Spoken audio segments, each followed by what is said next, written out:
ಸ್ನೇಹಿತರೆ, ತುಂಬ ಸಲ ನಮ್ಮ ಜೀವನದಲ್ಲಿ ನಾವು ಅನ್ಕೊಂಡಿರೋ ಕೆಲಸ ಅಥವಾ ನಾವು ಅನ್ಕೊಂಡಿರೋ ಗುರಿ ತಲುಪೋದಕ್ಕೆ ಸಾಧ್ಯನೇ ಆಗಲ್ಲ. ಆದರೆ ಕೆಲವರ ಜೀವನದಲ್ಲಿ ಅವ್ರು ಏನು ಕಷ್ಟಪಡದೇ ಇದ್ರು, ಜಾಸ್ತಿ ಕೆಲಸ ಮಾಡದೇ ಇದ್ರು, ಅವ್ರು ಮಾತ್ರ ಅವ್ರ ಗುರಿ ತಲುಪಿರ್ತಾರೆ. ಇಲ್ಲ ದೊಡ್ಡ ದೊಡ್ಡ ಸಾಧನೆ ಮಾಡಿರ್ತಾರೆ. ಇದು ಹೇಗೆ ಸಾಧ್ಯ? ನಾವು ಅವರಷ್ಟೇ ಕಷ್ಟಪಟ್ಟರು, ಪರಿಶ್ರಮ ಪಟ್ಟರು, ನಾವು ಅವರಿಂದ ಮೇಲಿರಲಿ ಅವರ ಸರಿ ಸಮಾನಕ್ಕೂ ಹೋಗೋಕ್ಕಾಗಲ್ಲ. ಯಾಕೆ ಹೀಗೆ? ಇದೆಲ್ಲ ಅದೃಷ್ಟದ ಆಟನ? ಇಲ್ಲ ಪಾಪ ಪುಣ್ಯದ ಆಟನ? ನಾವೆಷ್ಟೇ ಕಷ್ಟಪಟ್ಟರು, ನಿಷ್ಠೆಯಿಂದ ಕೆಲಸ ಮಾಡಿದ್ರು, ಈ ಅದೃಷ್ಟ ಅಥವಾ ಭಾಗ್ಯ ಅನ್ನೋದು ನಮ್ಮ ಕಡೆ ತಿರುಗು ನೋಡಲ್ವಲ್ಲ, ಯಾಕೆ? ಸೊ ಇವತ್ತಿನ ಕಥೆಯಿಂದ ನಾವು ಅದೃಷ್ಟದ ವಿಚಿತ್ರ ಆಟದ ಬಗ್ಗೆ, ಮತ್ತೆ ಈ ಅದೃಷ್ಟ ಅನ್ನೋದು ಅದಿಷ್ಟಪಟ್ಟವ್ರ ಹತ್ರ ಮಾತ್ರ ಹೋಗುತ್ತಾ ಅಥವಾ ಯಾರಾದ್ರೂ ಅದನ್ನ ಅವ್ರ ಮುಂದೆ ತಲೆಬಾಗುವ ಹಾಗೆ ಮಾಡ್ಕೋಬಹುದಾ ಅನ್ನೋದನ್ನ ಇವತ್ತಿನ ಈ ಅದ್ಭುತ ಕಥೆಯಿಂದ ನಾವು ತಿಳ್ಕೊಬಹುದು. ಸೊ ನಿಮ್ಮ ಕಷ್ಟ, ನಷ್ಟ, ನೋವು, ನಲಿವು ಏನೇ ಇದ್ರೂ ಒಂದ್ 10 ರಿಂದ 15 ನಿಮಿಷ ಅದನ್ನೆಲ್ಲ ಪಕ್ಕದಲ್ಲಿಟ್ಟು ಸಮಾಧಾನವಾಗಿ ಕತೆ ಕೇಳಿ. ನಾವು ಜೀವನದಲ್ಲಿ ತುಂಬಾನೇ ಕಷ್ಟಪಡ್ತೀವಿ, ಆದ್ರೂ ನಮ್ಗೆಲ್ಲ ನೋವೇ ಸಿಗ್ತಿರೋದು. ಈ ಅದೃಷ್ಟ ಅನ್ನೋದು ನಮ್ಮ ಹಣೆ ಬರದಲ್ಲಿ ಬರ್ದಿಲ್ಲ ಅಂತ ಅನ್ನೋರಿಗೆಲ್ಲ ಈ ಕಥೆಯಲ್ಲಿ ಉತ್ತರ ಸಿಗುತ್ತೆ. ಹಾಗಾದ್ರೆ ಒಂದೂರಲ್ಲಿ 3 ಜನ ಆಪ್ತ ಸ್ನೇಹಿತರು ವಾಸವಾಗಿರ್ತಾರೆ. ಅವ್ರು ಯಾವತ್ತೂ ಒಬ್ರನ್ನ ಬಿಟ್ಟು ಇನ್ನೊಬ್ರು ಇರ್ತಿರ್ಲಿಲ್ಲ. ಆದ್ರೆ ಆ 3 ಜನಕ್ಕೂ ಇದ್ದ ಒಂದೇ ಒಂದು ಸಮಸ್ಯೆ ಏನು ಅಂದ್ರೆ ಅವ್ರ ಹತ್ರ ಮಾಡೋದಕ್ಕೆ ಕೆಲಸ ಏನು ಇರಲ್ಲ. ಅದಕ್ಕೆ ಊರಿನ ಜನ ಎಲ್ಲ ಅವರನ್ನ ಪೋಲಿಗಳು, ಕೆಲ್ಸಕ್ಕೆ ಬರ್ದೇ ಇರೋರು, ಹಾಗೆ ಹೀಗೆ ಅಂತೆಲ್ಲ ಅವರ ಮರ್ಯಾದೆ ತೆಗಿತಿರ್ತಾರೆ. ಅವರಿಗೂ ಪ್ರತಿದಿನದ ಅವರ ಕುಂಕು ಮಾತುಗಳನ್ನ ಕೇಳಿ ಕೇಳಿ ಒಂಥರ ರೂಢಿಯಾಗಿರುತ್ತೆ. ಒಂದಿನ 3 ಸ್ನೇಹಿತರು ಹಾಗೆ ಅಡ್ಡಾಡ್ಕೊಂಡು ವಾಯು ವಿಹಾರ ಮಾಡ್ಕೊಂಬರೋಣ ಅಂತ ಕಾಡಿನ ಕಡೆ ಹೋಗ್ತಾರೆ. ದಾರಿಯಲ್ಲಿ ಮಾತಾಡ್ತಾ, ಜೋಕ್ ಮಾಡ್ತಾ, ನಗ್ನಗ್ತಾ ಬರ್ತಿರ್ತಾರೆ. ಆಗ ಮೊದಲ ಹುಡುಗ ಮಾತಲ್ಲಿ, ನಾನು ಕಷ್ಟಪಟ್ಟು ಕೆಲಸ ಮಾಡಿ ಸಖತ್ತಾಗಿ ದುಡ್ಡು ಮಾಡಿ ನಮ್ಮ ಊರವ್ರ ಮುಖದ ಮೇಲೆ ಬಿಸಾಕ್ಬೇಕು ಅಂತಿದ್ದೀನಿ. ಯಾವ ಥರ ಬದುಕಬೇಕು ಅಂತಿದ್ದೀನಿ ಅಂದರೆ ಎಲ್ಲರೂ ನನ್ನ ನೋಡಿ ಹುರ್ಕೋಬೇಕು, ಆ ರೇಂಜಿಗೆ ಬೆಳಿಬೇಕು ಅಂತಿದ್ದೀನಿ ಅಂತ ಹೇಳ್ತಾನೆ. ಆಗ ಎರಡನೇ ಹುಡುಗ, ನಾನು ಅಷ್ಟೇ, ನೀನು ಅನ್ಕೊಂಡಿರೋ ಅಷ್ಟು ಎತ್ತರಕ್ಕೆ ಬೆಳೆದೇ ಇದ್ರೂ ಪರವಾಗಿಲ್ಲ, ಆದರೆ ಯಾರು ನನ್ನ ಕಡೆ ಬೆರಳು ಮಾಡಿ ಇವ್ನು ಕೆಲ್ಸಕ್ಕೆ ಬಾರದೇ ಇರೋನು ಅಂತ ಹೇಳಬಾರ್ದು. ನನಗೊಂದು ಒಳ್ಳೆ ಕೆಲಸ, ನೆಮ್ಮದಿ ಇರೋ ಜೀವನ ಸಿಕ್ಕರೆ ಸಾಕು, ಬೇರೆದೇನು ಬೇಡ ಅಂತ ಹೇಳ್ತಾನೆ. ಆದರೆ ಮೂರನೇ ಹುಡುಗ ಮಾತ್ರ ಏನು ಹೇಳ್ದೆ ಅವರ ಮಾತನ್ನ ಸುಮ್ಮನೆ ಕೇಳ್ತಿರ್ತಾನೆ. ಆಗ ಅವರಿಬ್ರು, ನೀನೇನು ಮಾಡಬೇಕು ಅಂತಿದ್ಯೋ ಅಂತ ಕೇಳ್ತಾರೆ. ಆಗ ಮೂರನೇ ಹುಡುಗ ಆಶ್ಚರ್ಯದಿಂದ ಅವ್ರ ಕಡೆ ನೋಡ್ತಾ, ನಾನಾ ನನಗೇನು ಗೊತ್ತಿಲ್ಲ ಅಂತ ಹೇಳ್ತಾನೆ. ಆಗ ಮೊದಲನೇ ಹುಡುಗ, ಅಲ್ಲ ಕಣೋ, ಊರರೆಲ್ಲ ಅಷ್ಟೊಂದು ಮಾನ ಮರ್ಯಾದೆ ತೆಗಿತಾರೆ ನಮ್ಮದು. ನಿಮ್ಮ ಅಪ್ಪ ಅಮ್ಮ ನೋಡಿದ್ರೆ ಬಡವರು, ಅವರಿಗೋಸ್ಕರ ನೀನೇನಾದರೂ ಮಾಡಬೇಕು, ಇಲ್ಲ ಅವರನ್ನ ಬಡತನದಿಂದ ಮುಕ್ತಿ ಕೊಡಿಸ್ಬೇಕು ಅಂತ ಅನ್ಸಲ್ವಾ ನಿಂಗೆ ಅಂತ ಕೇಳ್ತಾನೆ. ಆಗ ಮೂರನೇ ಹುಡುಗ, ನಿಜವಾಗ್ಲೂ ನನಗೆ ಏನು ಹೇಳಬೇಕು ಗೊತ್ತಾಗ್ತಿಲ್ಲ ಅಂತ ಹೇಳ್ತಾನೆ. ಆಗ ಅವನ ಸ್ನೇಹಿತರಿಬ್ರು ಅವನನ್ನ ಬೈತಾರೆ. ಲೈ, ನಿನ್ನ ಮನಸ್ಸಲ್ಲಿ ಒಂದು ಗುರಿ ಅನ್ನೋದಿಲ್ವಲ್ಲೋ? ಮನುಷ್ಯರಿಗೆ ಛಲ, ಗುರಿ ಅನ್ನೋದು ಇರಬೇಕು, ಆಗ ಮಾತ್ರ ಅವರು ಬೆಳೆಯೋದಕ್ಕೆ ಸಾಧ್ಯ ಆಗೋದು. ಇಲ್ಲ ಜನ ಅವರನ್ನ ಬರೀ ಆಡ್ಕೊಂಡೇ ಸಾಯಿಸ್ಬಿಡ್ತಾರೆ. ಬೇಗ ಏನಾದರೂ ಒಂದು ಗುರಿ ಇಟ್ಕೋ, ಇಲ್ಲ ನೀನು ಉದ್ಧಾರ ಆಗೋದಂತೂ ಡೌಟೇ. ಮನಸ್ಸಲ್ಲಿ ಯಾವಾಗಲೂ ಬೆಳಿಬೇಕು, ಮುಂದೆ ಬರಬೇಕು ಅನ್ನೋ ಛಲ ಇರಬೇಕು, ಆಗ ಮಾತ್ರ ಯಾರಾದರೂ ಉದ್ಧಾರ ಆಗೋದಕ್ಕೆ ಸಾಧ್ಯ ಆಗೋದು. ನಿನಗೆ ಯಾರ ಮುಂದೆನೂ ಕೀಳಾಗಿ ಬದುಕಬಾರ್ದು ಅಂತ ಅನ್ಸಲ್ವಾ ಅಂತ ಕೇಳ್ತಾರೆ. ಆಗ ಮೂರನೇ ಹುಡುಗ, ಇಲ್ಲ, ನನಗದೇನು ಅನ್ಸಲ್ಲ, ಯಾಕಂದ್ರೆ ಬರೀ ಅಂತಿದ್ರೆ ಅದಾಗುವಾಗಿದ್ದಿದ್ರೆ ಎಲ್ಲರೂ ಕನಸು ಕಾಣ್ತಾ ಕೂರ್ತಿದ್ರೆ ಹೊರತು ಯಾರೂ ಕಷ್ಟಪಟ್ಟು ಕೆಲಸ ಮಾಡ್ತಿರ್ಲಿಲ್ಲ. ನಾನು ನಿಮ್ಮಷ್ಟೇ ಪ್ರಯತ್ನ ಪಡ್ತಾ ಇದ್ದೀನಿ, ಆದರೂ ಏನು ಕೆಲಸ ಸಿಗ್ತಿಲ್ಲ. ಹಾಗಂತ ಮುಂದಿನ ಭವಿಷ್ಯ ಹೇಗೆ ಅನ್ನೋ ಚಿಂತೆ ನನಗಿಲ್ಲ.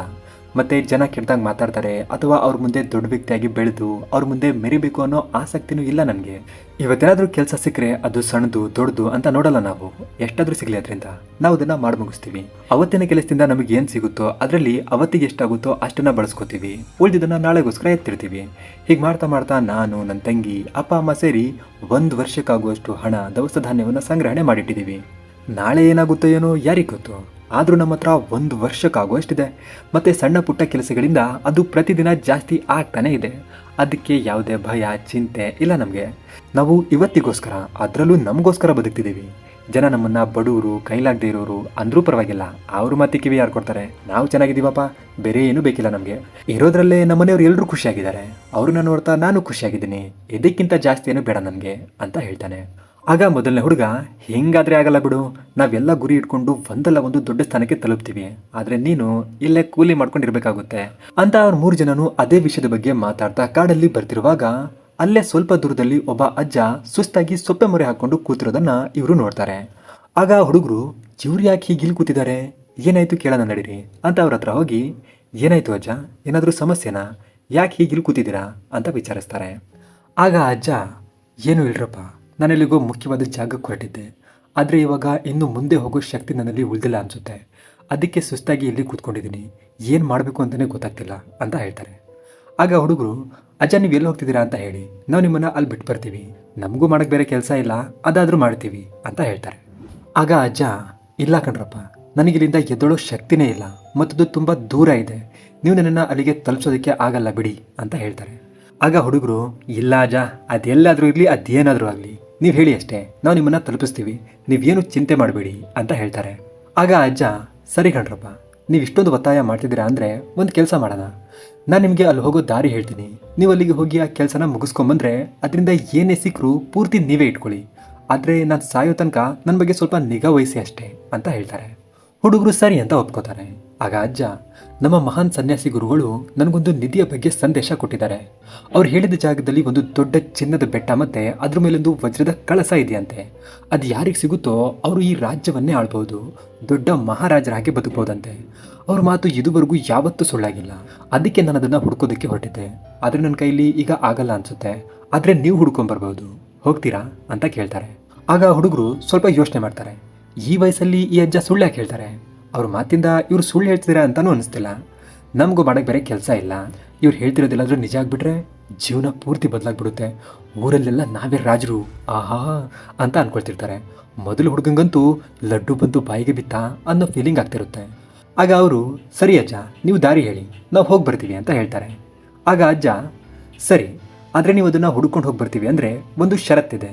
ಅದೇನೆಂದರೆ, ನೀವು 3 ಜನನು ಒಟ್ಟಿಗೆ ಹೋಗುವಾಗಿಲ್ಲ, ಒಬ್ಬೊಬ್ಬರಾಗಿ ಹೋಗಿ ಬರಬೇಕು. ಅದು ಯಾರಿಗಾದರೂ ಸಿಗ್ಬೋದು, ಅದೃಷ್ಟ. ಮತ್ತು ದಾರಿಯಲ್ಲಿ ನಿಮಗಾದ ಅನುಭವ, ಕಷ್ಟ ನಷ್ಟ ಮತ್ತು ದಾರಿಯ ಬಗ್ಗೆ ವಾಪಸ್ ಬಂದು ಇನ್ನೊಬ್ಬರ ಜೊತೆ ದಾರಿಯ ಅನುಭವವನ್ನು ಹಂಚ್ಕೊಳ್ಳೋ ಹಾಗಿಲ್ಲ. ಇದನ್ನು ನೀವು ಒಪ್ಪೋದಾದರೆ ನಾನು ನಿಮಗೆ ಆ ಬೆಟ್ಟದ ದಾರಿಯನ್ನು ತೋರಿಸ್ಕೊಡ್ತೀನಿ ಅಂತ ಹೇಳ್ತಾರೆ. ಆಗ ಹುಡುಗರು ಅವರವರೇ ಮಾತುಕತೆ ನಡೆಸಿ ಒಬ್ಬೊಬ್ಬರೇ ಹೋಗಿ ಬರೋಣ, ಯಾರಿಗ ಬೆಟ್ಟ ಸಿಗುತ್ತೋ ಅದರಿಂದ ನಾವು 3 ಜನರು ಭಾಗ ಮಾಡ್ಕೊಳ್ಳೋಣ ಅಂತ ನಿರ್ಧಾರ ಮಾಡ್ತಾರೆ. ಮತ್ತು ಮೊದಲ ಹುಡುಗ, ನಾನು ಮೊದಲು ಹೋಗಿ ಬರ್ತೀನಿ ಅಂತ ಹೇಳ್ತಾನೆ. ಆಗ ಬೇರೆಯವರು, ಯಾರು ಹೋದ್ರೆ ಏನು, ಹಂಚ್ಕೊಳ್ಳೋದೇ ತಾನೇ ಇರೋದು, ಹೋಗ್ಬಾರಪ್ಪ ಅಂತ ಹೇಳ್ತಾರೆ. ಅಜ್ಜ ಮೊದಲ ಹುಡುಗ ಒಬ್ಬನನ್ನೇ ಕರೆದು ಅವನಿಗೆ ದಾರಿ ಬಗ್ಗೆ ಹೇಳ್ತಾರೆ. ಅದನ್ನು ಕೇಳಿ ಅವನು, ಹಿಂಗೆ ಹೋಗಿ ಹಿಂಗೆ ಬಂದೆ ತಡೀರೋ ಅಂತ ಹೇಳಿ ಆ ಅಜ್ಜ ಹೇಳಿದ ದಾರಿಯಲ್ಲಿ ನಿಧಿ ಹುಡ್ಕೋದಕ್ಕೆ ಹೊರಡ್ತಾನೆ. ಅವನಿಗೆ ಫುಲ್ ಖುಷಿ ಆಗ್ತಿರುತ್ತೆ. ಅಬ್ಬಾ, ಈಗ ಅವಕಾಶ ಸಿಕ್ಕಿದೆ ಊರವರಿಗೆಲ್ಲ ಉತ್ತರ ಕೊಡೋದಕ್ಕೆ, ಏನೇ ಕಷ್ಟ ಆದರೂ ಪರವಾಗಿಲ್ಲ, ಆ ಬೆಟ್ಟನ ಹುಡುಕ್ತೀನಿ ಅಂತ ಫುಲ್ ಜೋಶಲ್ಲಿ ಮುಂದೆ ಹೋಗ್ತಾನೆ. ದಾರಿಯಲ್ಲಿ ಅವನಿಗೆ ಹೊಟ್ಟೆ ಹಸಿವಾಗೋದಕ್ಕೆ ಶುರುವಾಗುತ್ತೆ. ಅಲ್ಲಿ ಅಕ್ಕಪಕ್ಕದ ಮರಗಳಲ್ಲಿ ರುಚಿಯಾದ ಹಣ್ಣುಗಳಿರುತ್ತೆ. ಮತ್ತೆ ಅಲ್ಲೇ ಪಕ್ಕದಲ್ಲೇ ಒಂದು ಸ್ವಚ್ಛಂದವಾದ ನೀರಿನ ಕೊಳನೂ ಇರುತ್ತೆ. ಆ ಹುಡುಗನಿಗೆ ತುಂಬಾನೇ ಹೊಟ್ಟೆ ಹಸಿತಿರುತ್ತೆ. ಆದರೆ ಅವನ ಹತ್ರ ಹಣ್ಣುಗಳನ್ನೆಲ್ಲ ತಿಂದು ನೀರು ಕುಡಿದು ದಣಿವಾರಿಸ್ಕೊಂಡು ಮುಂದೆ ಹೋಗೋದಕ್ಕೆ ಅಷ್ಟೊಂದು ಸಮಯ ಇರಲ್ಲ. ಅವನ ತಲೆಯಲ್ಲಿ, ನಾನು ಏನಾದರೂ ಸರಿ ವಿಚಲಿತನಾಗಬಾರ್ದು, ಗುರಿ ಬಿಟ್ಟು ಇಂಥ ಸಣ್ಣ ಪುಟ್ಟ ವಿಚಾರಕ್ಕೆಲ್ಲ ಹೆಚ್ಚು ಸಮಯ ವ್ಯರ್ಥ ಮಾಡಬಾರ್ದು ಅನ್ನೋದು ಓಡ್ತಿರುತ್ತೆ. ಅದಕ್ಕೆ ಅವನು ಪಟಾಪಟ್ ಅಂತ ಒಂದು 4-5 ಹಣ್ಣು ತಿಂದು ಬೇಗ ಬೇಗ ಸ್ವಲ್ಪ ನೀರು ಕುಡಿದು ಮತ್ತೆ ಚಿನ್ನದ ಬೆಟ್ಟದ ಕಡೆ ಹೊರಡ್ತಾನೆ. ಮುಂದೆ ಹೋಗ್ತಾ ಹೋಗ್ತಾ ದಾರಿಯಲ್ಲಿ ಅವನಿಗೊಂದು ದೊಡ್ಡ ಬಂಜರು ಭೂಮಿ ಸಿಗುತ್ತೆ. ಅದನ್ನ ದಾಟುವಾಗ ಮಧ್ಯದಲ್ಲಿ ಅವನಿಗೆ ತುಂಬಾನೇ ಬಾಯಾರಿಕೆ ಆಗ್ತಿರುತ್ತೆ, ಮತ್ತೆ ಹೊಟ್ಟೆನೂ ಹಸಿತಿರುತ್ತೆ. ಆಗ ಅವನಿಗೆ, ಛೇ, ಆ ಹಣ್ಣುಗಳನ್ನ ಇನ್ನೊಂದು ಸ್ವಲ್ಪ ಜೊತೆಗಾದ್ರೂ ತರಲಿಲ್ವಲ್ಲ, ಇವಾಗ್ಲಾದ್ರೂ ತಿನ್ನಕ್ ಬರ್ತಿತ್ತು ಅಂತ ಯೋಚನೆ ಮಾಡ್ತಾ ಮುಂದೆ ಹೋಗ್ತಿರ್ತಾನೆ. ಹೋಗ್ತಾ ಹೋಗ್ತಾ ಅವನಿಗೆ ದಾರಿಯಲ್ಲಿ ಬಾಯಾರಿಕೆಯಿಂದ ನಡೆಯುವುದಕ್ಕೆ ಶಕ್ತಿನೇ ಇಲ್ದಂಗೆ ಆಗ್ಬಿಡುತ್ತೆ. ಅವನಿಗೆ, ನಾನು ಎಲ್ಲಿ ಊಟ ನೀರು ಇಲ್ಲದೆ ಸತ್ತೋಗ್ಬಿಡ್ತೀನೇನೋ ಅನ್ನೋ ಭಯ ಶುರುವಾಗುತ್ತೆ. ಆದರೂ ಹೇಗೋ ಮಾಡಿ ಎದ್ದು ಬಿದ್ದು ತೆವಳ್ತಾ ಆ ಬಂಜರು ಭೂಮಿಯನ್ನು ದಾಟಿದಾಗ ಅಲ್ಲಿ ಸ್ವಲ್ಪ ದೂರದಲ್ಲಿ ಅವನಿಗೊಂದು ನದಿ ಕಾಣುತ್ತೆ. ಅಯ್ಯೋ, ಬದುಕಿದೆಯಾ ಬಡಜೀವ ಅಂತ ಆ ನದಿ ಹತ್ರ ಹೋಗಿ ನೀರು ಕುಡಿದು ಮತ್ತೆ ಅಲ್ಲೇ ನದಿ ಪಕ್ಕದಲ್ಲಿ ಸಿಕ್ಕ ಗೆಡ್ಡೆ ಗೆಣಸು ಹಣ್ಣುಗಳನ್ನು ತಿಂದು ಜೀವ ಉಳಿಸ್ಕೋತಾನೆ. ಮತ್ತೆ ಅವತ್ತು ಅಲ್ಲೇ ನದಿ ಪಕ್ಕದಲ್ಲೇ ರಾತ್ರಿ ಕಳೆದು ಮಾರನೇ ದಿನದಿಂದ ಮುಂದೆ ಹೋಗ್ತಾನೆ. ಆದರೆ ಸ್ವಲ್ಪ ಹೊತ್ತಿಗೂ ಸಹ ಅವನ ಧ್ಯಾನ ಅವನ ಗುರಿ ಮೇಲಿಂದ ಕೆಳಗಡೆ ಬಂದೇ ಇರಲ್ಲ. ಅವನ ತಲೆಯಲ್ಲಿ ಆ ಚಿನ್ನದ ಬೆಟ್ಟವನ್ನ ಪಡಿಲೇಬೇಕು ಅನ್ನೋ ಹಠ ಮನೆ ಮಾಡಿರುತ್ತೆ. ಬೆಳಿಗ್ಗೆ ಎದ್ದು ಅವನು ಮುಂದೆ ಹೋಗೋದಕ್ಕೆ ಆ ನದಿಯನ್ನ ದಾಟಬೇಕಾಗಿರುತ್ತೆ. ಅದಕ್ಕೆ ಅವನು, ಹೇಗೂ ನನಗೆ ಈಜು ಬರುತ್ತೆ ಅಲ್ವಾ, ಸಮಯ ವ್ಯರ್ಥ ಯಾಕೆ ಮಾಡೋದು ಅಂತ ನದಿಗಾರಿ ಈಜ್ಕೊಂಡೇ ಹೋಗ್ತಿರ್ತಾನೆ. ಆದರೆ ಕಷ್ಟಪಟ್ಟು ಗುರಿ ಕಡೆ ಸಾಗೋ ಜನರಿಗೆ ಒಂದಲ್ಲ ಒಂದು ಸಮಸ್ಯೆ ಬಂದೇ ಬರುತ್ತೆ ಅನ್ನೋ ಹಾಗೆ ಅವನು ನದಿ ದಾಟುವಾಗ ನದಿಯ ಸುಳಿಯಲ್ಲಿ ಸಿಕ್ಕಾಕೊಂಡ್ಬಿಡ್ತಾನೆ. ಅವನ ಕೈಯಿಂದ ಸುಳಿಯಿಂದ ಹೊರಗಡೆ ಬರೋದಕ್ಕೆ ಆಗ್ತಿರಲ್ಲ. ಅವನು ತುಂಬಾನೇ ಪ್ರಯತ್ನ ಪಡ್ತಾನೆ ಅದರಿಂದ ಹೊರಗಡೆ ಬರೋದಕ್ಕೆ, ಆದರೂ ಆಗಲ್ಲ. ಆಗ ಅವನು, ಇನ್ನೇನು ಈ ಸಲ ಬದುಕಲ್ಲ, ಪಕ್ಕ ಸತ್ತೆ ಬಿಡು ನಾನು ಅಂತ ಪ್ರಜ್ಞೆ ತಪ್ಪಿ ನದಿಯಲ್ಲಿ ಕೊಚ್ಕೊಂಡು ಹೋಗ್ತಿರ್ತಾನೆ. ಆಗ ಸ್ವಲ್ಪ ದೂರದಲ್ಲೇ ಇದ್ದ ಮೀನುಗಾರರು ಅವನನ್ನು ಕಾಪಾಡ್ತಾರೆ. ಮತ್ತೆ ಅವನನ್ನು ಮನೆ ಕರ್ಕೊಂಡು ಹೋಗಿ ಅವನಿಗೆ ಊಟ ಉಪಚಾರದ ವ್ಯವಸ್ಥೆ ಮಾಡ್ತಾರೆ. ಆ ಹುಡುಗ ಮೀನುಗಾರರ ಮನೆಯಲ್ಲಿ ಒಂದಿನ ಸುಧಾರಿಸ್ಕೊಂಡು ಮತ್ತೆ ಅವನ ಗುರಿ ಕಡೆ ಹೊರಡ್ತಾನೆ. ಅವನು ಆ ಚಿನ್ನದ ಬೆಟ್ಟ ಹುಡುಕೋ ಆಟದಲ್ಲಿ 2 ಸಲ ಸತ್ತು ಬದುಕಿರ್ತಾನೆ. ಆದರೂ ನನಗದು ಬೇಕೇ ಬೇಕು ಅನ್ನೋ ಹಠ ಛಲ ಅವನಲ್ಲಿ ಇದ್ದಿದ್ರಿಂದ ಅವನು ನಿಲ್ಲೋದೇ ಇಲ್ಲ, ಮುಂದೆ ಸಾಕ್ತಾನೆ ಇರ್ತಾನೆ. ನದಿ ದಾಟಿ ಸ್ವಲ್ಪ ಮುಂದೆ ಹೋಗಿ ಅಲ್ಲಿ ಹುಡುಕಿದ್ರೆ ನಿನಗೆ ಚಿನ್ನದ ಬೆಟ್ಟ ಸಿಗುತ್ತೆ ಅಂತ ಆ ಅಜ್ಜ ಹೇಳಿರ್ತಾರೆ. ಅವನು ನದಿ ಆಗಲೇ ದಾಟಾಗಿರುತ್ತೆ. ಈಗ ಮುಂದೆ ಹೋಗಿ ಬೆಟ್ಟನ ಹುಡುಕೋದೊಂದು ಬಾಕಿ ಇರುತ್ತೆ. ಅದಕ್ಕೆ ಅವನು ಮುಂದೆ ಹೋಗಿ ಚಿನ್ನದ ಬೆಟ್ಟವನ್ನು ಹುಡುಕ್ತಿರುವಾಗ ಅವನಿಗೆ ದಾರಿಯಲ್ಲಿ ಒಂದು ಆಳವಾದ ದೊಡ್ಡ ಹಳ್ಳ ಕಾಣಿಸುತ್ತೆ. ಆ ಹಳ್ಳದಲ್ಲಿ ಅವನಿಗೆ ಮುಂದೆ ಹೋಗೋದಕ್ಕೆ ದಾರಿ ಕಾಣ್ತಿರಲ್ಲ. ಅದರಲ್ಲಿ ಪೂರ್ತಿ ಕಗ್ಗತ್ತಲಾಗಿರುತ್ತೆ. ಮತ್ತೆ ಅದಕ್ಕಿಂತ ಮುಂದೆ ಅಲ್ಲಿ ಯಾವ ಬೆಟ್ಟನೂ ಇರಲ್ಲ, ಏನೂ ಇರಲ್ಲ, ಒಂದು ದೊಡ್ಡ ಹಳ್ಳ ಇರುತ್ತಷ್ಟೇ. ಅದನ್ನ ನೋಡಿ ಆ ಹುಡುಗನಿಗೆ ತುಂಬಾನೇ ಕೋಪ ಬರುತ್ತೆ. ಆಗ ಅವನು ಕೋಪ ತಡೆಯಕ್ಕಾಗದೆ ಮೋಸ ಮಾಡ್ಬಿಟ್ಟಿಯಲ್ಲೋ ಮುದ್ಕ ಅಂತ ಜೋರಾಗಿ ಕಿರಿಸ್ತಾನೆ. ಮತ್ತೆ ಎರಡೆರಡು ಸಲ ಅವನು ಸತ್ತು ಬದುಕಿದ್ರು ಅವನಿಗೆ ಅವನ ಗುರಿ ಮುಟ್ಟಕ್ಕಾಗ್ಲಿಲ್ವಲ್ಲ ಅಂತ ಅವನು ಕೋಪದಿಂದ ಕೆಂಡಾಮಂಡಲವಾಗಿರ್ತಾನೆ. ಮಾಡ್ತೀನ ಮುದ್ಕಂಗೆ ಅಂತ ಕೋಪದಲ್ಲಿ ವಾಪಸ್ ಹೊಡ್ತಾನೆ. ಒಂದ್ 3-4 ದಿನ ಆದ್ಮೇಲೆ ಆ ಮೊದಲ ಹುಡುಗ ವಾಪಸ್ ಬರ್ತಾನೆ. ಆಗ ಉಳಿದ ಹುಡುಗರು ಏನೋ ಚಿನ್ನದ ಬೆಟ್ಟ ಸಿಕ್ತಾ, ಏನ್ ನೋಡಿದ್ಯೋ ಅಲ್ಲಿ ಅಂತ ಆಶ್ಚರ್ಯದಿಂದ ಕೇಳ್ತಾರೆ. ಆ ಹುಡುಗನಿಗೆ ಅವನ ಕೊನೆ ಕ್ಷಣದ ದೃಶ್ಯಗಳು ಅಲ್ಲೂ ಅವನ ಕಣ್ಮುಂದೆನೆ ಬರ್ತಿರುತ್ತೆ. ಆಗ ಅವನು ಆ ಅಜ್ಜನ ಹತ್ರ ಹೋಗಿ ಕೂಗಾಡ್ತಾ ಬೈತಾನೆ, ಅಲ್ಲಿ ಬೆಟ್ಟ ಗಿಟ್ಟ ಏನೂ ಇರಲಿಲ್ಲ, ನೀನು ಹೇಳಿದ ಜಾಗದಲ್ಲಿ ಒಂದು ದೊಡ್ಡ ಹಳ್ಳ ಇತ್ತು ಅಷ್ಟೇ. ಎರಡೆರಡು ಸಲ ಸತ್ ಬದುಕಿದ್ದೀನಿ ನಿನ್ನ ಮಾತು ನಂಬ್ಕೊಂಡು. ಆ ಹಳ್ಳದಲ್ಲೆಲ್ಲಾದ್ರೂ ಇಳಿದಿದ್ರೆ ನಾನು ಸಾಯೋದಂತೂ ಖಂಡಿತ ಆಗಿತ್ತು, ಅದಕ್ಕೆ ನಾನು ವಾಪಸ್ ಬಂದ್ಬಿಟ್ಟೆ. ಹೋಗಿ ಹೋಗಿ ನಿನ್ನ ಮಾತು ಕೇಳಿದ್ನಲ್ಲ ಅಂತ ರೇಗಾಡ್ತಾನೆ. ಆಗ ಅಜ್ಜ, ಮೂರ್ಖ, ನಿನಗದು ಸಿಗ್ಲಿಲ್ಲ ಅಂದ ಮಾತ್ರಕ್ಕೆ ಅದಲ್ಲಿಲ್ಲ ಅಂತಲ್ಲ, ನಮ್ಮ ಗುರುಗಳು ಯಾವತ್ತೂ ಸುಳ್ಳು ಹೇಳಲ್ಲ, ನಿನಗೆ ಸರಿಯಾಗಿ ಹುಡುಕಕ್ಕೆ ಬಂದಿಲ್ಲ ಅಷ್ಟೇ ಅಂತ ಹೇಳ್ತಾರೆ. ಆಗ ಎರಡನೇ ಹುಡುಗ, ಅಜ್ಜನ ಹುಡುಗ ಎಲ್ಲೋ ದಾರಿ ತಪ್ಪಿರಬೇಕು, ಈ ಸಲ ನಾನು ಹೋಗಿ ನೋಡ್ಕೊಂಡ್ಬರ್ತೀನಿ ಅಂತ ಹೇಳ್ತಾನೆ. ಆಗ ಮೊದಲು ಹುಡುಗ ಅವನ ಅನುಭವಗಳನ್ನು ಹಂಚ್ಕೊಳ್ಳೋದಕ್ಕೆ ಹೋದಾಗ ಆ ಅಜ್ಜ, ನಾನು ಮೊದಲೇ ಹೇಳಿದ್ದೆ ಅಲ್ಲಿ ನಡೆಯೋ ಯಾವ ಸಂಗತಿಗಳನ್ನು ಹಂಚ್ಕೊಳ್ಳೋ ಹಾಗಿಲ್ಲ ಅಂತ ಜ್ಞಾಪಿಸ್ತಾರೆ. ಎರಡನೇ ಹುಡುಗ, ಇರ್ಲಿ ಬಿಡೋ ಪರವಾಗಿಲ್ಲ ಅಂತ ಹೇಳಿ ಅವನು ಕೂಡ ಚಿನ್ನದ ಬೆಟ್ಟವನ್ನ ಹುಡ್ಕೋದಕ್ಕೆ ಹೊರಡ್ತಾನೆ. ಒಂದು 3-4 ದಿನ ಆದ್ಮೇಲೆ ಆ ಹುಡುಗನು ಖಾಲಿ ಕೈ ವಾಪಸ್ ಬರ್ತಾನೆ. ಆಗ ಮೊದಲು ಹುಡುಗ ಅವನ ಮುಖ ನೋಡಿ, ನಾನು ಮೊದಲೇ ಹೇಳಿದ್ದೆ ಈ ಮುದುಕನ ಮಾತು ಕೇಳಬೇಡ ಅಂತ, ನಿನ್ನನ್ ಮಾತೇ ಕೇಳಿಲ್ಲ ಅಂತ ಹೇಳ್ತಾನೆ. ಎರಡನೇ ಹುಡುಗ ವಾಪಸ್ ಬಂದಾಗ ಅಲ್ಲಿ 3ನೇ ಹುಡುಗ ಇರೋದಿಲ್ಲ. ಅವನು ಆ ಅಜ್ಜನಿಗೆ ಊಟ ಮತ್ತೆ ನೀರು ತರೋದಕ್ಕೆ ಊರಿನ ಕಡೆ ಹೋಗಿರ್ತಾನೆ.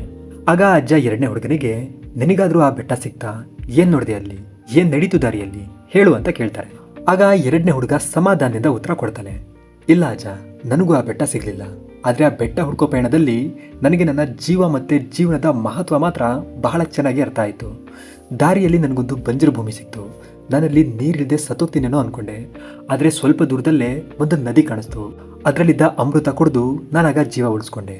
ಆ ಬಂಜರು ಪ್ರದೇಶದಲ್ಲಿ ನನಗೆ ನೀರಿನ ಮಹತ್ವ ಗೊತ್ತಾಯಿತು. ಮತ್ತೆ ಜಗತ್ತಲ್ಲಿ ನೀರಿಗಿಂತ ಅಮೂಲ್ಯವಾದ ಅಮೃತ ಯಾವುದೂ ಇಲ್ಲ ಅನ್ನೋದು ತಿಳಿತು. ಮತ್ತೆ ನಾನು ನದಿ ದಾಟೋದಕ್ಕೆ ಒಂದು ದೋಣಿಯ ನಿರ್ಮಾಣ ಮಾಡಿದೆ. ಆದರೆ ನದಿಯಲ್ಲಿ ಸುಳಿ ಇದ್ದಿದ್ರಿಂದ ನನ್ನ ದೋಣಿ ಅದಕ್ಕೆ ಸಿಲುಕಿ ನಾನು ಮತ್ತೊಂದ್ಸಲ ಸಾವಿನ ದವಡೆಗೆ ಹೋಗಿದ್ದೆ. ಆದರೆ ಅದೃಷ್ಟವಶಾತ್ ಅಲ್ಲಿನ ಮೀನುಗಾರರು ನನ್ನನ್ನು ಕಾಪಾಡಿದ್ರು ಮತ್ತೆ ನನ್ನ ಉಪಚಾರನೂ ಮಾಡಿದ್ರು. ನದಿಯಲ್ಲಿ ಮುಳುಗ್ತಿರುವಾಗ ನನಗೆ ಸಹಾಯದ ಮಹತ್ವ ಗೊತ್ತಾಯಿತು. ಯಾರಾದ್ರೂ ಬಂದು ಕಾಪಾಡಲ್ವಲ್ಲ ದೇವರೇ ಅಂತ ನಾನು ಸಹಾಯಕ್ಕಾಗಿ ಮನಸ್ಸಲ್ಲೇ ಅಂಗಲಾಸ್ತಿದ್ದೆ. ಆಗ ಸಹಾಯ ಮಾಡಿ ನನ್ನ ಕಾಪಾಡಿದ ಮೀನುಗಾರರು ನನ್ನ ಕಡೆಗೆ ದೇವತೆಗಳ ಹಾಗೆ ಕಾಣ್ತಿದ್ರು. ನನಗಲ್ಲೊಂದು ಪಾಠ ಕಲಿಯಕ್ಕೆ ಸಿಕ್ತು. ನಾವು ಕಷ್ಟದಲ್ಲಿದ್ದಾಗ ಬೇರೆಯವರು ಯಾರಾದ್ರೂ ನಮಗೆ ಸಹಾಯ ಮಾಡಲಿ ಅಂತ ನಾವು ಬಯಸ್ತೇವೆ. ಆದ್ರೆ ಬೇರೆಯವರು ಕಷ್ಟದಲ್ಲಿರೋದನ್ನ ನೋಡಿದ್ರು ಸಹ ಕೆಲವೊಮ್ಮೆ ನಾವು ಅವರಿಗೆ ಸಹಾಯ ಮಾಡಲ್ಲ. ಅವ್ರು ನಮಗೆ ವಾಪಸ್ ಸಹಾಯ ಮಾಡ್ತಾರೋ ಇಲ್ವೋ ಅನ್ನೋ ಸ್ವಾರ್ಥದಿಂದನೇ ನಾವು ಅವರಿಗೆ ಸಹಾಯ ಮಾಡಲ್ಲ. ಆ ಮೀನುಗಾರರು ತುಂಬಾನೇ ಬಡವರಾಗಿದ್ರು, ಆದ್ರೂ ಸಹ ಅವರು ನನ್ನ ಉಪಚಾರ ಮಾಡಿದ್ರು ಮತ್ತೆ ಮುಂದಿನ ದಾರಿಗಾಗಿ ನನಗೆ ಊಟವನ್ನು ಸಹ ಕಟ್ಕೊಟ್ರು. ಅವರ ಬಡತನವನ್ನು ನೋಡಿ ಇಲ್ಲಿ ನಾನೆಷ್ಟು ಸುಖವಾಗಿದ್ದೀನಿ, ಅವರಿಗೆ ಹೋಲಿಸಿದ್ರೆ ನಾನೆಂತ ದೊಡ್ಡ ಶ್ರೀಮಂತ ಆಗಿದ್ದೀನಿ, ಮತ್ತೆ ನೆಮ್ಮದಿಯ ಜೀವನಕ್ಕಾಗಿ ಹೆಚ್ಚು ಸಂಪತ್ತಿನ ಅವಶ್ಯಕತೆ ಏನೂ ಇಲ್ಲ ಅನ್ನೋ ಜೀವನದ ಮಹಾನ್ ಪಾಠ ನನಗಲ್ಲಿ ಕಲಿಯಕ್ಕೆ ಸಿಕ್ತು. ಆ ಚಿನ್ನದ ಬೆಟ್ಟದ ದಾರಿಯಲ್ಲಿ ನನಗೆ ಕಲಿಯೋದಕ್ಕೆ ತುಂಬಾನೇ ವಿಷಯಗಳು, ಅಮೂಲ್ಯವಾದ ಜ್ಞಾನ ಸಿಕ್ತು. ಆದರೆ ಆ ಚಿನ್ನದ ಬೆಟ್ಟ ಯಾವುದ್ರ ಮೇಲೆ ವಜ್ರದ ಕಳಸ ಇರುತ್ತೆ ಅಂತ ನೀವು ಹೇಳಿದ್ರು ಅದು ನನಗೆ ಸಿಗ್ಲಿಲ್ಲ. ನನಗೂ ಕೂಡ ಅಲ್ಲೊಂದು ದೊಡ್ಡ ಹಳ್ಳ ಸಿಕ್ತು. ಅದಕ್ಕಿಂತ ಮುಂದೆ ಅಲ್ಲಿ ಯಾವುದೂ ಬೆಟ್ಟ ಇರಲಿಲ್ಲ. ಆದರೆ ನನಗೆ ಆ ಚಿನ್ನದ ಬೆಟ್ಟಕ್ಕಿಂತ ಅಮೂಲ್ಯವಾದ ವಿಚಾರಗಳು ಮತ್ತೆ ಜೀವನದ ಒಂದೊಂದು ಕ್ಷಣನೂ ಎಷ್ಟೊಂದು ಅಮೂಲ್ಯ ಅನ್ನೋ ಮಹಾಜ್ಞಾನ ನನಗಾಗಲೇ ಸಿಕ್ಕಿತ್ತು. ಅದಕ್ಕೆ ನಾನು ಮುಂದೆ ನನಗೇನು ಬೇಡ ಅಂತ ವಾಪಸ್ ಬಂದ್ಬಿಟ್ಟೆ ಅಂತ ಹೇಳ್ತಾನೆ. ಆ ಅಜ್ಜನಿಗೆ ಅವನಿಗೆ ಚಿನ್ನದ ಬೆಟ್ಟ ಸಿಗ್ಲಿಲ್ಲ ಅಂದ್ರೂ ಪರವಾಗಿಲ್ಲ, ಏನಾದರೂ ಕಲ್ತಾದ್ರೂ ಬಂದಲ್ಲ, ಆ ಮುಟ್ಟಾಳಂತರ ರೇಗಾಡ್ಲಿಲ್ಲ ಅಂತ ಮನಸ್ಸಲ್ಲಿ ಅನ್ಕೊಳ್ತಿರ್ತಾರೆ. ಮತ್ತೆ ಅವರಿಗೆ ಸ್ವಲ್ಪ ನಿರಾಶೆನೂ ಆಗ್ತಿರುತ್ತೆ. ಯಾಕಂದ್ರೆ ಅವರು ತುಂಬಾ ಜನ ಹುಡುಗರನ್ನ ಆ ಬೆಟ್ಟದ ಕಡೆ ಕಳ್ಸಿರ್ತಾರೆ, ಆದ್ರೆ ಎಲ್ಲರೂ ಕೂಡ ಖಾಲಿ ಕೈ ವಾಪಸ್ ಬಂದಿರ್ತಾರೆ. ಆ ಅಜ್ಜ ಇಬ್ರು ಹುಡುಗರನ್ನು ಕರೆದು, ನೀವು ಒಳ್ಳೆ ಪ್ರಯತ್ನ ಪಟ್ಟಿದ್ದೀರಾ, ಆದ್ರೂ ನಿಮಗೆ ಆ ಬೆಟ್ಟ ಸಿಗ್ಲಿಲ್ಲ, ಪರವಾಗಿಲ್ಲ ಬಿಡಿ, ನಾನೇನೋ ಮಾಡ್ಕೋತೀನಿ ಅಂತ ಹೇಳಿ ಹೊರಡೋದಕ್ಕೆ ರೆಡಿ ಆಗ್ತಾರೆ. ಆಗ ಅವರು ಆ 3ನೇ ಹುಡುಗ ಊಟ ನೀರು ತಗೊಂಡು ಬರ್ತಿರೋದನ್ನ ನೋಡ್ತಾರೆ. ಅವನೊಳೆ ಮಂಗಂತರ ಆ ಕಡೆ ಈ ಕಡೆ ನೋಡ್ತಾ ಏನೋ ತಿಂತ ಹಾಡು ಹೇಳ್ತಾ ಮೈ ಮರೆತು ಬರ್ತಿರ್ತಾನೆ. ಅವನ್ನ ನೋಡಿ ಆ ಅಜ್ಜ, ಇವನ್ನೇನಾದ್ರೂ ಪ್ರಯತ್ನ ಮಾಡ್ತಾನ ಅಂತ ಕೇಳ್ತಾರೆ.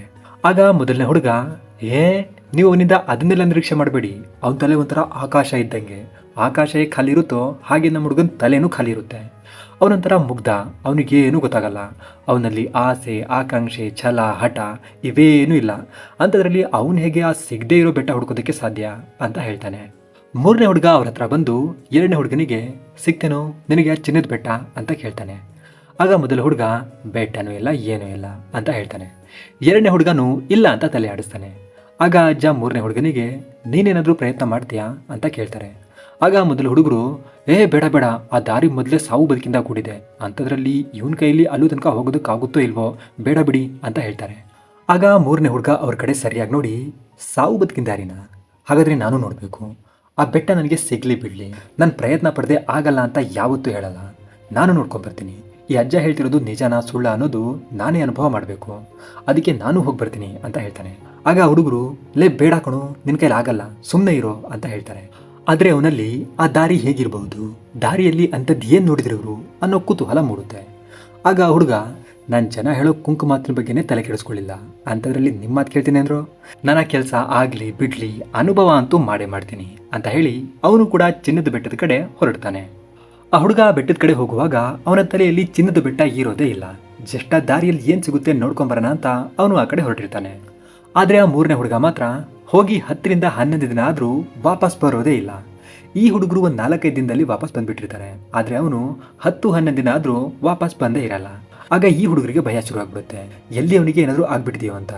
ಆಗ ಹುಡುಗರಿಬ್ರು ಅವನನ್ನ ಹುಡ್ಕೋದಕ್ಕೆ ಹೋಗ್ಬೇಕು ಅನ್ಕೋತಾರೆ. ಆಗ ಅಜ್ಜ, ಇವತ್ತು ಸಂಜೆ ಆಗಿದೆ, ನಾಳೆ ಬೆಳಿಗ್ಗೆಯಿಂದ ಹುಡ್ಕೋದಕ್ಕೆ ಹೋಗ್ತಿರಂತೆ ಅಂತ ಹೇಳಿ ಅವರನ್ನ ತಡೀತಾರೆ. ಬೆಳಿಗ್ಗೆ ಎದ್ದು ಅವ್ರಿನ್ನೇನು ಅವನನ್ನ ಹುಡ್ಕೋದಕ್ಕೆ ಹೋಗ್ಬೇಕು ಅನ್ನೋಷ್ಟರಲ್ಲಿ ಆ ಹುಡುಗ ಆ ಕಡೆಯಿಂದ ಮತ್ತೆ ಹಾಡು ಹೇಳ್ಕೊಳ್ತಾ ಮೈ ಮರೆತು ಬರ್ತಿರ್ತಾನೆ. ಅವನ್ನ ನೋಡಿ ಆ ಅಜ್ಜ ಮತ್ತೆ ಉಳಿದ ಹುಡುಗರಿಗೆ ಫುಲ್ ಸಮಾಧಾನ ಆಗುತ್ತೆ. ಇನ್ನೇನು ಇವನಿಗೂ ಬೆಟ್ಟ ಸಿಕ್ಕಿರಲ್ಲ, ಸದ್ಯ ಇವನಾದ್ರೂ ಏನೂ ಆಗದೆ ಹುಷಾರಾಗಿ ವಾಪಸ್ ಬಂದಲ್ಲ ಅಂತ ಖುಷಿ ಪಡ್ತಿರ್ತಾರೆ. ಮೂರನೇ ಹುಡುಗ ಸೀದಾ ನಡ್ಕೊಂಡು ಆ ಅಜ್ಜನ ಹತ್ರ ಬರ್ತಾನೆ. ಅವನ ಮುಖದಲ್ಲಿ ಯಾವುದೇ ಸಂತೋಷದ ಭಾವನೆ ಅಥವಾ ದುಃಖದ ಭಾವನೆ ಏನೂ ಇರಲ್ಲ. ಅವನು ಹೇಗೆ ಹೋಗಿದ್ನೋ ಹಾಗೆ ವಾಪಸ್ ಬಂದಿರ್ತಾನೆ. ಆಗ ಅಜ್ಜ ಕುತೂಹಲದಿಂದ, ನಿನಗಾದ್ರೂ ಸಿಕ್ತಾ ಚಿನ್ನದ ಬೆಟ್ಟ ಅಂತ ಕೇಳ್ತಾರೆ. ಹುಡುಗ ಹೇಳ್ತಾನೆ, ಹಾ ಸಿಕ್ತು. ಅದನ್ನ ಕೇಳಿ ಮೊದಲ ಹುಡುಗರಿಗೆ ನಂಬಕ್ಕೆ ಆಗ್ತಿರಲ್ಲ. ಆದರೆ ಆ ಅಜ್ಜ ಮಾತ್ರ, ಎಲ್ಲಿ ಕೊಡು ನೋಡೋಣ ಅಂತ ಫುಲ್ ಖುಷಿಯಿಂದ ಕೇಳ್ತಾರೆ. ಆ ಹುಡುಗ ಅವನ ಜೇಬಿಂದ ಒಂದು ಬಟ್ಟೆ ತೆಗೆದು ಅವರ ಕೈಗೆ ಕೊಡ್ತಾನೆ. ಅದನ್ನ ನೋಡಿದ ತಕ್ಷಣ ಆ ಅಜ್ಜನ ಕಣ್ಣಲ್ಲಿ ಸಂತೋಷದ ಕಣ್ಣೀರು ಬರೋದಕ್ಕೆ ಶುರುವಾಗುತ್ತೆ. ಅದನ್ನೆಲ್ಲ ನೋಡ್ತಿದ್ದ ಮೊದಲ ಹುಡುಗರಿಗೆ ಅಲ್ಲಿ ಏನು ನಡೀತಿದೆ ಅನ್ನೋದೇ ಗೊತ್ತಾಗ್ತಿರಲ್ಲ. ಅವನಿಗೆ ಚಿನ್ನದ ಬೆಟ್ಟ ಹುಡುಕೊಂಬಾರು ಅಂತ ಕಳಿಸಿದ್ರೆ ಯಾವುದೋ ಬಟ್ಟೆ ಯಾಕೆ ತಂದಿದ್ದಾನೆ, ಮತ್ತೆ ಅದನ್ನ ನೋಡಿ ಆ ಅಜ್ಜನ ಕಣ್ಣಲ್ಲಿ ಕಣ್ಣೀರು ಯಾಕೆ ಬರ್ತಿದೆ ಅಂತ ಒಂದು ಅವರಿಗೆ ಗೊತ್ತಾಗ್ತಾನೆ ಇರಲ್ಲ. ಅಷ್ಟರಲ್ಲಿ ಆ ಮೂರನೇ ಹುಡುಗ, ಅವ್ರು ಹೇಳಿದ್ರು, ವಜ್ರದ ಕಿರೀಟ ಇರೋ ಚಿನ್ನದ ಬೆಟ್ಟ ನಿಮ್ಮ ಹತ್ರನೇ ಇದೆ, ಈ ಬಟ್ಟೆ ಕೊಡುವವರಿಗೆ ಅವರು ನಿನಗೆ ಆ ಬೆಟ್ಟ ತೋರಿಸ್ತಾರೆ ಅಂತ ಹೇಳಿದ್ರು ಅಂತ ಹೇಳ್ತಾನೆ. ಅದನ್ನ ಕೇಳಿದ ಹುಡುಗರು, ಯಾರು ಹೇಳಿದ್ರು, ಯಾರು ಸಿಕ್ಕಿದ್ರು ನಿನಗೆ ಅಂತ ಕೇಳ್ತಾರೆ. ಆಗ ಹುಡುಗ, ಆ ಸನ್ಯಾಸಿ ಗುಹೆಯಲ್ಲಿದ್ದವರು ಅಂತ ಹೇಳ್ತಾನೆ. ಆ ಹುಡುಗರಿಗೆ ಯಾವ ಗುಹೆ ಯಾವ ಸನ್ಯಾಸಿ ಅಂತಾನೆ ಗೊತ್ತಾಗದೆ ಅವರು ಯೋಚನೆ ಮಾಡ್ತಾ ನಿಂತ್ಕೊಂಡ್ಬಿಡ್ತಾರೆ. ಆಗ ಅಜ್ಜ, ನಾನು ನಿನಗೆ ಚಿನ್ನದ ಬೆಟ್ಟ ಕೊಡ್ತೀನಿ, ಆದರೆ ನೀನು ಆ ಗುಹೆ ತನಕ ಹೇಗೆ ಹೋದೆ, ಚಿನ್ನದ ಬೆಟ್ಟ ನನ್ನ ಹತ್ರನೇ ಇದೆ ಅನ್ನೋ ವಿಚಾರ ಯಾರಿಂದ ಕೇಳಿದೆ, ನಿನ್ನ ದಾರಿಯಲ್ಲಿ ಏನೆಲ್ಲ ಕಷ್ಟಗಳನ್ನು ಎದುರಿಸಿದೆ ಅನ್ನೋದನ್ನ ವಿವರವಾಗಿ ಹೇಳು ಅಂತ ಕೇಳ್ತಾರೆ. ಆಗ ಹುಡುಗ, ಕಷ್ಟನಾ, ಏನೂ ಕಷ್ಟ ಆಗಲಿಲ್ಲಪ್ಪ, ನಾನು ಆರಾಮವಾಗಿ ಹೋಗಿ ಬಂದೆ ಅಂತ ಹೇಳ್ತಾನೆ. ಆಗ ಎರಡನೇ ಹುಡುಗ, ನಿನಗಲ್ಲಿ ಬಂಜರು ಭೂಮಿ ನದಿ ಇದೇನು ಸಿಗ್ಲಿಲ್ವಾ ಅಂತ ಕೇಳ್ತಾನೆ. ಆಗ ಅವನು, ಸಿಕ್ತು, ಅದಕ್ಕೇನು, ಅದನ್ನೆಲ್ಲ ಹೇಗೆ ದಾಡ್ದೆ, ಅಲ್ಲೇನು ನಿನಗೆ ಕಲಿಯಕ್ಕೆ ಸಿಗ್ಲಿಲ್ವಾ, ಜೀವ ಹೋಗುವಂಥ ಪರಿಸ್ಥಿತಿನೇ ಬರಲಿಲ್ವಾ ಅಂತ ಕೇಳ್ತಾನೆ. ಆಗ ಮೂರನೇ ಹುಡುಗ, ಇಲ್ಲಪ್ಪ ಹಾಗೇನು ನಡೀಲಿಲ್ಲ, ನಾನು ಆರಾಮಾಗಿ ಹೋಗಿ ಆರಾಮಾಗಿ ಬಂದೆ ಅಂತ ಹೇಳ್ತಾನೆ. ಆಗ ಮೊದಲನೇ ಹುಡುಗ, ಸರಿ ನೀನು ಹೋಗೋ ದಾರಿಯಲ್ಲಿ ಏನೇ ನಡೀತು ಅದನ್ನೆಲ್ಲ ನಮಗೆ ವಿವರವಾಗಿ ಹೇಳು ಅಂತ ಕೇಳ್ತಾನೆ. ಆಗ ಮೂರನೇ ಹುಡುಗ, ನಾನು ಇಲ್ಲಿಂದ ಹೋದ್ಮೇಲೆ ಕಾಡಿನ ಕೊನೆಯಲ್ಲಿ ನನಗೆ ಹೊಟ್ಟೆ ಹಸುವಾಗ್ತಿತ್ತು. ನಾನು ಅಲ್ಲೇ ಅಕ್ಕಪಕ್ಕದಲ್ಲಿದ್ದ ಮರಗಳಿಂದ ಹಣ್ಣುಗಳನ್ನು ತಿಂದು ಹೊಟ್ಟೆ ತುಂಬಿಕೊಂಡೆ. ಮತ್ತೆ ಅಲ್ಲೇ ಪಕ್ಕದಲ್ಲಿರೋ ಕೊಳದಿಂದ ನೀರು ಕುಡಿದು ಸ್ವಲ್ಪ ಹೊತ್ತು ಆರಾಮವಾಗಿ ಅದರಲ್ಲಿ ಈಜೊಡೆದೆ. ಅದೆಲ್ಲ ಆದಮೇಲೆ ಅವತ್ತು ಅಲ್ಲೇ ಮಲಗಿ ಬೆಳಿಗ್ಗೆ ಅಂತ ಮುಂದೆ ಹೊರಟೆ. ಆದರೆ ಮುಂದೆ ಹೋಗೋದಕ್ಕಿಂತ ಮೊದಲು ದಾರಿಯಲ್ಲಿ ತಿನ್ನಕ್ಕೆ ಬರುತ್ತೆ ಅಂತ ಸಾಕಷ್ಟು ಹಣ್ಣುಗಳನ್ನು ಮತ್ತೆ ನೀರಿನ ವ್ಯವಸ್ಥೆ ಮಾಡ್ಕೊಂಡೋದೆ. ಮುಂದೆ ಹೋದ್ಮೇಲೆ ನನಗೊಂದು ದೊಡ್ಡ ಬಂಜರು ಭೂಮಿ ಸಿಕ್ತು. ಅದನ್ನು ದಾಟುವಾಗ ನನಗಲ್ಲಿ ತುಂಬಾ ಬಾಯಾರಿಕೆ ಆಗ್ತಿತ್ತು. ಆಗ ನಾನು ಕೊಳದಿಂದ ತಂದಿದ್ದ ನೀರನ್ನು ಕುಡಿದು ಅಲ್ಲೇ ಹಣ್ಣುಗಳನ್ನು ತಿಂದೆ. ಹೊಟ್ಟೆ ಪೂರ್ತಿ ತುಂಬಿದ್ರಿಂದ ಮತ್ತೆ ನೀರು ಹಣ್ಣುಗಳು ನನ್ನ ಹತ್ರ ಇನ್ನೂ ಸಾಕಷ್ಟು ಉಳಿದಿದ್ರಿಂದ ನನಗೆ ಆ ಬಂಜರು ಭೂಮಿ ದಾಟೋದು ನನಗೆ ಕಷ್ಟ ಏನೂ ಅನ್ನಿಸ್ಲಿಲ್ಲ. ಮುಂದೆ ಅದನ್ನ ದಾಟಿದ ಮೇಲೆ ನನಗೊಂದು ನದಿ ಸಿಕ್ತು. ಅಲ್ಲೂ ಕೂಡ ಅಕ್ಕಪಕ್ಕದ ಮರಗಳಲ್ಲಿ ಹಣ್ಣು ಹಂಪಲುಗಳು ತುಂಬಾನೇ ಇದ್ವು. ಅವುಗಳನ್ನು ತಿಂದು ನದಿ ನೀರು ಕುಡಿದು ನಾನು ಅವತ್ತು ರಾತ್ರಿ ಅಲ್ಲೇ ವಿಶ್ರಾಂತಿ ಪಡೆದು ಮಾರನೇ ದಿನ ಬೆಳಿಗ್ಗೆಯಿಂದ ಮುಂದೆ ಹೊರಟೆ. ನನಗೆ ಈಜು ಹೊಡೆಯಕ್ಕೆ ಬಂದರೂ ಸಹ ನಾನು ಆ ನದಿಯನ್ನು ದಾಟೋದಕ್ಕೆ ದೋಣಿ ಮಾಡೋ ಯೋಚನೆ ಮಾಡಿದೆ, ನೀರು ಮತ್ತೆ ಹಣ್ಣುಗಳನ್ನು ಮುಂದೆ ತಗೊಂಡು ಹೋಗೋದಕ್ಕೆ. ಆದರೆ ದೋಣಿ ಮಾಡೋದಕ್ಕಿಂತ ಮೊದಲು ಅಲ್ಲೇ ಅಕ್ಕಪಕ್ಕದಲ್ಲಿ ಯಾರಾದರೂ ಜನ ಸಿಗ್ತಾರಾ ಅಂತ ಹುಡುಕಿದೆ. ಅಲ್ಲೇ ನದಿ ತೀರದಲ್ಲಿ ಸ್ವಲ್ಪ ದೂರ ನಡ್ಕೊಂಡು ಹೋದಾಗ ಅಲ್ಲಿ ನದಿಯಲ್ಲಿ ಹಲವಾರು ಜನ ಮೀನು ಹಿಡಿತಿದ್ರು. ಅವರನ್ನ ಮಾತಾಡಿಸಿ ಅವರನ್ನ ಸ್ನೇಹಿತರನ್ನಾಗಿ ಮಾಡಿಕೊಂಡೆ. ಮತ್ತೆ ಅವ್ರ ಜೊತೆ ನಾನು ಕೂಡ ಮೀನು ಹಿಡಿಯೋದನ್ನ ಕಲಿತೆ. ಅದರಿಂದ ನನಗೆ ತುಂಬಾನೇ ಖುಷಿ ಆಯಿತು. ಅವತ್ತು ಆ ಮೀನುಗಾರರು ನನ್ನನ್ನು ಅವ್ರ ಮನೆ ಕರ್ಕೊಂಡು ಹೋಗಿ ಊಟ ಉಪಚಾರದ ವ್ಯವಸ್ಥೆನೂ ಮಾಡಿದ್ರು. ಒಳ್ಳೆ ಜನ ಮಾತ್ರ, ಬಹಳ ಸಂತೋಷ ಆಯಿತು ನನಗಲ್ಲಿ. ನಂತರ ಮಾರನೇ ದಿನ ಮತ್ತೆ ಅವರು ಕೊಟ್ಟ ಊಟ ನೀರು ಕೊಡ್ಕೊಂಡು ಮುಂದೆ ಬೆಟ್ಟದ ಕಡೆ ಹೊರಟೆ. ಆದರೆ ನನಗಲ್ಲಿ ಯಾವುದೇ ಬೆಟ್ಟ ಗಿಟ್ಟ ಏನೂ ಸಿಗಲಿಲ್ಲ. ಒಂದು ದೊಡ್ಡ ಹಳ್ಳ ಸಿಕ್ತು ಅಷ್ಟೇ. ನನಗೇನು ಮಾಡೋದು ಅಂತ ಯೋಚನೆ ಮಾಡ್ತಾ ಅಲ್ಲೇ ಊಟನೂ ಮುಗಿಸ್ದೆ. ನಂತರ ಇಲ್ಲೂ ತನಕನೇ ಬಂದಿದ್ದನಂತೆ, ಹಳ್ಳದಲ್ಲೂ ಇಳಿದು ನೋಡ್ಬಿಡೋಣ ಅಂತ ಅದರಲ್ಲಿ ಇಳಿದೆ. ಆ ಹಳ್ಳ ಮರ ಗಿಡ ಬೇಲಿಗಳಿಂದ ತುಂಬಿ ಸ್ವಲ್ಪ ಕತ್ಲೆ ಕತ್ಲೆ ಆಗಿತ್ತು. ಆದರೆ ನಾನು ಏನಾದರೂ ಆಗಲಿ ನೋಡೋಣ ಅಂತ ಅದರಲ್ಲಿ ಮುಂದೆ ಹೋದರೆ ಅಲ್ಲೊಂದು ಗುಹೆ ಇತ್ತು. ಆ ಗುಹೆ ಯಾರ ಕಣ್ಣಿಗೂ ಕಾಣಬಾರ್ದು ಅಂತ ಯಾರೋ ಬೇಕು ಅಂತಾನೆ ಹಳ್ಳವನ್ನ ತೋಡಿದಾರೇನೋ ಅನ್ನೋ ಹಾಗೆ ಅದು ಕಾಣ್ತಿತ್ತು. ಆದ್ರೂ ನಾನು ಆ ಗುಹೆ ಒಳಗಡೆ ಹೋದೆ. ಅಲ್ಲೋಗಿ ನೋಡಿದ್ರೆ ಒಬ್ರು ಸಾಧುವರು ಅಲ್ಲಿ ಧ್ಯಾನ ಮಾಡ್ತಾ ಕೂತಿದ್ರು. ನಾನು ಏನು ಮಾತಾಡದೆ ಅವ್ರ ಮುಂದೆ ಹೋಗಿ ಕೂತ್ಕೊಂಡೆ. ಆಗ ತಕ್ಷಣ ಅವರು ಕಂಡ್ಬಿಟ್ಟು ಯಾರಪ್ಪ ನೀನು ಅಂತ ಕೇಳಿದ್ರು. ಆಗ ನಾನು, ಈ ಅಜ್ಜ ನನಗೆ ಚಿನ್ನದ ಬೆಟ್ಟವನ್ನ ಹುಡುಕೋದಕ್ಕೆ ಕಳಿಸಿದ್ದಾರೆ. ಎಲ್ಲಿ ಬಂದು ನೋಡಿದ್ರೆ ನನಗೆ ಯಾವ ಬೆಟ್ಟನೂ ಸಿಗ್ಲಿಲ್ಲ. ನೀವೇನಾದ್ರೂ ನೋಡಿದ್ರಾ ಆ ಬೆಟ್ಟವನ್ನ ಅಂತ ಕೇಳಿದೆ. ಆಗ ಅವರು, ಹಾ ನೋಡಿದ್ದೀನಿ, ಮತ್ತೆ ನಿನ್ನ ಕಳಿಸಿರೋ ಅಜ್ಜನಿಗೆ ಆ ಬೆಟ್ಟದ ಬಗ್ಗೆ ಹೇಳ್ದವನೇ ನಾನು ತುಂಬಾ ದಿನಗಳಿಂದ ಕಾಯ್ತಿದ್ದೆ ಆ ಬೆಟ್ಟವನ್ನ ಹುಡ್ಕೊಂಡು ಇಲ್ಲಿವರೆಗೂ ಯಾರು ಬರ್ತಾರೆ ನೋಡೋಣ ಅಂತ. ಆಸೆ ಆಕಾಂಕ್ಷೆ ಇಲ್ಲದೆ ಖಾಲಿ ಮನಸ್ಸಿನ ಸಂತೃಪ್ತ ವ್ಯಕ್ತಿಗಳಷ್ಟೇ ಇಲ್ಲಿವರೆಗೂ ಬರೋದಕ್ಕೆ ಸಾಧ್ಯ ಆಗೋದು. ನಿನ್ನಲ್ಲಿ ಒಂದು ವಿಶೇಷ ಶಕ್ತಿ ಇದೆ. ಆ ಶಕ್ತಿ ಕೆಲವರಲ್ಲಿ ಮಾತ್ರ ಇರೋದಕ್ಕೆ ಸಾಧ್ಯ. ನಿನ್ನಲ್ಲಿ ಅದಿರೋದ್ರಿಂದ ನೀನು ಇಲ್ಲಿವರೆಗೂ ಬರೋದಕ್ಕೆ ಸಾಧ್ಯ ಆಯಿತು. ಹಾಗಾಗಿ ವಜ್ರದ ಕಳಸ ಇರುವ ಬಂಗಾರದ ಬೆಟ್ಟದ ಬಗ್ಗೆ ನಿನ್ನ ಕಳಿಸಿರುವ ಅಜ್ಜನೇ ನಿನಗೆ ತೋರಿಸ್ತಾರೆ. ಈ ಬಟ್ಟೆ ತಗೊಂಡೋಗಿ ಅವರಿಗೆ ಕೊಡು, ನಿನ್ನ ಜೀವನ ಬದಲಾಗ್ಬಿಡುತ್ತೆ ಅಂತ ಹೇಳಿ ಆ ಸಾಧು ಅವರು ನನಗೆ ಆಶೀರ್ವಾದ ಕೊಟ್ಟು ಕಳಿಸಿದ್ರು. ಅವರು ನನ್ನಲ್ಲಿರೋ ಯಾವುದೋ ವಿಶೇಷ ಶಕ್ತಿ ಬಗ್ಗೆ ಹೇಳ್ತಿದ್ರು. ನನಗದೇನು ಅಂತಾನೆ ಗೊತ್ತಾಗ್ಲಿಲ್ಲ. ಆದ್ರೆ ಅವರು ಬೇಗ ಹೋಗುವಂತಿದ್ದಕ್ಕೆ ನಾನು ಅವರು ಕೊಟ್ಟ ಈ ಬಟ್ಟೆನ ತಗೊಂಡು ವಾಪಸ್ ಬಂದ್ಬಿಟ್ಟೆ. ಇಷ್ಟೇ ನಡೆದಿದ್ದು. ನನಗೆ ಆ ದಾರಿ ಕಷ್ಟದ ದಾರಿ ಅಂತೇನೂ ಅನಿಸ್ಲಿಲ್ಲ. ಅಂತ ಕಷ್ಟನೂ ಅಲ್ಲೇನೂ ಇರಲಿಲ್ಲ. ಇವ್ರು ಏನು ನೋಡಿದ್ರು, ಏನು ಅನುಭವಿಸಿದ್ರು ನನಗದು ಗೊತ್ತಿಲ್ಲ. ಆದರೆ ನನಗಂತೂ ಆ ದಾರಿ ತುಂಬಾನೇ ಸುಖಮಯವಾಗಿತ್ತು ಅಂತ ಆ ಮೂರನೇ ಹುಡುಗ ಆ ಸನ್ಯಾಸಿಯವ್ರ ಹತ್ರ ಅವನು ಹೇಗೆ ತಲುಪಿದ ಅಂತ ಎಲ್ರಿಗೂ ವಿವರವಾಗಿ ಹೇಳ್ತಾನೆ. ಅವನ ಮಾತುಗಳನ್ನ ಕೇಳಿ ಆ ಅಜ್ಜನಿಗೆ ತುಂಬಾನೇ ಖುಷಿ ಆಗುತ್ತೆ. ಮತ್ತೆ ಎದೊಳೋದಕ್ಕೂ ಶಕ್ತಿ ಇಲ್ಲ ಅಂತ ಕೂತಿದ್ದ ಅವರು ಪಟ್ ಅಂತ ಎದ್ದು ನಿಂತ್ಕೊಂಡು ಅವರು ಹಾಕಿದ್ದ ವೇಷ ತೆಗಿತಾರೆ. ಅವ್ರನ್ನ ನೋಡಿದ ತಕ್ಷಣ ಆ 3 ಜನ ಹುಡುಗರು ಅವ್ರ ಮುಂದೆ ಮಂಡಿ ಹೂರಿ ಕೂತ್ಕೋತಾರೆ. ಅವರು ಆ ರಾಜ್ಯದ ಮಹಾರಾಜ ಆಗಿರ್ತಾರೆ. ಅವರಿಗೆ ಮಕ್ಕಳಾಗಿರಲ್ಲ. ಅದಕ್ಕೆ ಅವರು ರಾಜ್ಯದ ಮುಂದಿನ ಭವಿಷ್ಯ ಹೇಗೆ ಅಂತ ಯೋಚನೆ ಮಾಡ್ತಿರುವಾಗ ಅವರ ಗುರು ಆ ಸನ್ಯಾಸಿಯವರು ಆ ದಾರಿಯನ್ನು ದಾಟಿ ಯಾರು ನನ್ನ ಹತ್ರ ತಲುಪ್ತಾರೋ ಅವರೇ ಈ ರಾಜ್ಯದ ಮುಂದಿನ ಭವಿಷ್ಯ, ಹುಡುಕೋವ್ರನ್ನ ಅಂತ ಅವರಿಗೆ ಸಲಹೆ ಕೊಟ್ಟಿರ್ತಾರೆ. ಆ ರಾಜ 5-6 ವರ್ಷದಿಂದ ಆ ಕೆಲಸ ಮಾಡ್ತಿರ್ತಾರೆ. ಆದ್ರೆ ಯಾರು ಕೂಡ ಆ ದಾರಿಯಲ್ಲಿ ಹೋಗೋ ಧೈರ್ಯನೇ ಮಾಡಿರಲ್ಲ. ಎಲ್ಲ ಹುಡುಗರು ಅಲ್ಲಿಗೆ ಹೋಗೋದಕ್ಕೆ ನಿರಾಕರಿಸಿರ್ತಾರೆ. ಮತ್ತೆ ಕೆಲವರು ಅರ್ಧ ದಾರಿಯಿಂದ ವಾಪಸ್ ಬಂದಿರ್ತಾರೆ. ಆದ್ರೆ ಈ 3 ಜನ ಹುಡುಗರು ಮಾತ್ರ ಕೊನೆವರೆಗೂ ಹೋಗೋ ಸಾಹಸ ಮಾಡಿರ್ತಾರೆ. ಮತ್ತೆ ಅವರಲ್ಲೂ 3ನೇ ಹುಡುಗ ಒಬ್ಬ ಮಾತ್ರ ಸನ್ಯಾಸಿಯವರ ತನಕ ತಲುಪಿರ್ತಾನೆ. ಹಾಗಾಗಿ ನಿಯಮದ ಪ್ರಕಾರ ಅವನನ್ನ ಯುವರಾಜ ಮಾಡೋ ಮತ್ತೆ ಮುಂದಿನ ದಿನಗಳಲ್ಲಿ ಆ ರಾಜ್ಯದ ರಾಜ ಇವನೇ ಅಂತ ಮನ್ಸಲ್ಲಿ ಅನ್ಕೊಂಡು ಆ 3 ಜನ ಹುಡುಗರನ್ನು ನಾನು ಕರೆದಾಗ ನೀವು ಅರಮನೆಗೆ ಬರಬೇಕು ಅಂತ ಹೇಳಿ ಆ ರಾಜ ಅಲ್ಲಿಂದ ಅರಮನೆಗೆ ವಾಪಸ್ ಹೊರಡ್ತಾರೆ. ಆ 3 ಜನ ಹುಡುಗರಿಗೂ ಅಲ್ಲಿ ಏನ್ ನಡೀತು, ರಾಜ ಯಾಕೆ ಆ ವೇಷ ಹಾಕಿದ್ರು ಅಂತಾನೆ ಗೊತ್ತಾಗಲ್ಲ. ಅದಕ್ಕೆ ಅವರವರೇ ಏನೋ ಒಂದು ಅನುಮಾನ ಹಾಕ್ತಾ ಅವರ ಅನುಭವವನ್ನ ಹಂಚ್ಕೊಳ್ತಾ ಮನೆಗೆ ವಾಪಸ್ ಹೋಗ್ತಾರೆ. ಸ್ವಲ್ಪ ದಿನಗಳಾದ್ಮೇಲೆ ಆ ಸನ್ಯಾಸಿಯವರು ಅರಮನೆಗೆ ಬಂದಿರ್ತಾರೆ 3ನೇ ಹುಡುಗನ ಯುವರಾಜ ಅಭಿಷೇಕ ಮಾಡೋದಕ್ಕೆ. ಅರಮನೆಯಲ್ಲಿ ಅವತ್ತು ಹಬ್ಬ ನಡೀತಿರುತ್ತೆ. ಅರಮನೆ ಪೂರ್ತಿ ಜನರಿಂದ ಕಿಕ್ಕಿರಿದು ತುಂಬಿರುತ್ತೆ. ಆಗ ಅಭಿಷೇಕ ಮಾಡೋದಕ್ಕಿಂತ ಮೊದಲು ರಾಜ ಸನ್ಯಾಸಿಯವರನ್ನ ಕೇಳ್ತಾನೆ, 3ನೇ ಹುಡುಗನೇ ಯಾಕೆ? ಮೊದಲನೇ ಹುಡುಗನಲ್ಲಿ ಕೊನೆವರೆಗೂ ಸೋಲಭ್ದೇ ಇರೋ ಗುಣ ಇದೆ, ಗುರಿಯಿಂದ ವಿಚಲಿತನಾಗದೆ ಮುಂದೆ ನಡೆಯೋ ಶಕ್ತಿನೂ ಇದೆ, ಇವನ್ ಯಾಕೆ ಯುವರಾಜ ಆಗಬಾರ್ದು? ಮತ್ತೆ 2ನೇ ಹುಡುಗನಲ್ಲಿ ಸಮಸ್ಯೆಗಳಿಂದ ಕಲಿಯೋ ಸಾಮರ್ಥ್ಯ ಇದೆ, ಮತ್ತೆ ಸಮಸ್ಯೆಗಳನ್ನ ಗುರುತಿಸೋ ಸಾಮರ್ಥ್ಯನೂ ಇದೆ, ಹಾಗಾಗಿ ಇವನ್ ಯಾಕೆ ಯುವರಾಜ ಆಗಬಾರ್ದು? 3ನೇ ಹುಡುಗ ಏನು ಕಷ್ಟನೇ ಪಡೆದೇ ನಿಮ್ಮವರೆಗೂ ತಲುಪಿದಾನೆ. ಅವನೇನು ಕಷ್ಟನೂ ಅನುಭವಿಸ್ಲಿಲ್ಲ, ಏನು ಕಲೀಲೂ ಇಲ್ಲ. ಅಂತದ್ರಲ್ಲಿ ಅವನಿಗೆ ಯುವರಾಜ ಮತ್ತೆ ಮುಂದಿನ ದಿನಗಳಲ್ಲಿ ರಾಜ ಆಗೋ ಯೋಗ್ಯತೆ ಇದೆಯಾ ಅಂತ ಕೇಳ್ತಾನೆ. ಆಗ ಸನ್ಯಾಸಿಯವರು, ಕಷ್ಟಪಟ್ಟವ್ರಿಗೇನೆ ಎಲ್ಲ ಸಿಗ್ಬೇಕು ಅಂತೇನಿಲ್ಲ. ಯಾಕಂದ್ರೆ ಮೊದಲ ಮತ್ತೆ 2ನೇ ಹುಡುಗನ ಪ್ರಯತ್ನಕ್ಕೆ ಸರಿಸಮನಾಗಿ 3ನೇ ಹುಡುಗ ಒಂದೇ ಕ್ಷಣಕ್ಕೆ ಬಂದ್ಬಿಡ್ತಾನೆ. ಆದ್ರೆ 3ನೇ ಹುಡುಗನ ಸರಿಸಮಾನಕ್ಕೆ ಬೇರೆ ಹುಡುಗರು ಬರಬೇಕು ಅಂದ್ರೆ ಅವರು ತುಂಬಾನೇ ಕಷ್ಟಪಡಬೇಕು ಮತ್ತೆ ತುಂಬಾನೇ ಜ್ಞಾನಾರ್ಜನೆ ಮಾಡಬೇಕು. ಆಗ ಮಾತ್ರ ಬೇರೆ ಎಲ್ಲರೂ 3ನೇ ಹುಡುಗನ ಸರಿಸಮಾನಕ್ಕೆ ಬರೋದಕ್ಕೆ ಸಾಧ್ಯ ಆಗೋದು. ಅವನು ತುಂಬಾನೇ ವಿಶೇಷವಾದ ಹುಡುಗ. ಅವನಲ್ಲಿ ಒಂದು ಅಪರೂಪದ ಶಕ್ತಿ ಇದೆ. ಅದಿದ್ದವರಿಗೆ ಜೀವನದಲ್ಲಿ ಬೆಳೆಯೋದಕ್ಕೆ ಕಷ್ಟಪಡಬೇಕು ಅಥವಾ ಏನಾದರೂ ಕಲಿಬೇಕು ಅನ್ನೋ ಅವಶ್ಯಕತೆನೇ ಬೀಳೋದಿಲ್ಲ. ಅವರ ವಿಶೇಷ ಶಕ್ತಿಯಿಂದ ಅದೃಷ್ಟ ಯಾವತ್ತೂ ಅವರ ಕಾಲ್ ಕೆಳಗೇನೆ ಬಿದ್ದಿರುತ್ತೆ. ಅದಕ್ಕೆ ಅವನಲ್ಲಿ ರಾಜ ಆಗೋ ಯೋಗ ಮತ್ತೆ ಯೋಗ್ಯತೆ ಎರಡೂ ಕೂಡ ಇದೆ ಅಂತ ಹೇಳ್ತಾರೆ. ಆಗ ರಾಜ ವಿಶೇಷ ಶಕ್ತಿನ ಏನದು ಅಂತ ಕೇಳ್ತಾನೆ. ಆಗ ಸನ್ಯಾಸಿಯವರು, 2ನೇ ಹುಡುಗನಲ್ಲಿ ಜೀವನದ ಅನುಭವಗಳಿಂದ ಕಷ್ಟ ಸುಖಗಳಿಂದ ಪಾಠ ಕಲಿಯೋ ಶಕ್ತಿ ಮತ್ತೆ ಸಾಮರ್ಥ್ಯ ಇದೆ. ಅವನು ಸ್ವಲ್ಪ ಪ್ರಯತ್ನ ಪಟ್ಟು ಜ್ಞಾನ ಗ್ರಹಣೆ ಮಾಡಿದ್ರೆ ಅವನಲ್ಲಿ ಸಮಸ್ಯೆಗಳನ್ನ ಮೊದಲೇ ಗುರುತಿಡಿಯೋ ಸಾಮರ್ಥ್ಯ ಅವನಲ್ಲಿ ಬೆಳೆಯುತ್ತೆ. ಮತ್ತೆ ಅವನಲ್ಲಿ ಶಾಂತಿಯಿಂದ ಯೋಚನೆ ಮಾಡೋ ಗುಣ ಇರೋದ್ರಿಂದ ಅವನು ಮುಂದಿನ ದಿನಗಳಲ್ಲಿ ಒಬ್ಬ ಮಹಾನ್ ಮಂತ್ರಿ ಆಗ್ಬೋದು. ಆದ್ರೆ ರಾಜ ಆಗೋದಕ್ಕೆ ಸಾಧ್ಯ ಇಲ್ಲ. ಯಾಕಂದ್ರೆ ಅವನಿಗೆ ದಾರಿ ಕಾಣದೇ ಇದ್ದಾಗ ಅವನೇ ದಾರಿ ಹುಡ್ಕೋ ಬದಲು ಅವನು ಮುಂದೆ ಯಾವುದು ದಾರಿ ಇಲ್ಲ ಅಂತ ಕೊನೆ ಕ್ಷಣದಲ್ಲಿ ಸೋಲೊಪ್ಕೊಂಡ್ಬಿಡ್ತಾನೆ. ಅದಕ್ಕೆ ಅವನಲ್ಲಿ ರಾಜ ಆಗೋ ಸಾಮರ್ಥ್ಯ ಇಲ್ಲ. ಆದ್ರೆ ಅವರಿಬ್ಬರಿಗಿಂತನೂ ಹೆಚ್ಚು ಅವನ ಗುರಿ ಬಗ್ಗೆ ಎಡಬಿಡದೆ ಪ್ರಯತ್ನ ಪಟ್ಟವನು ಮೊದಲ ಹುಡುಗ.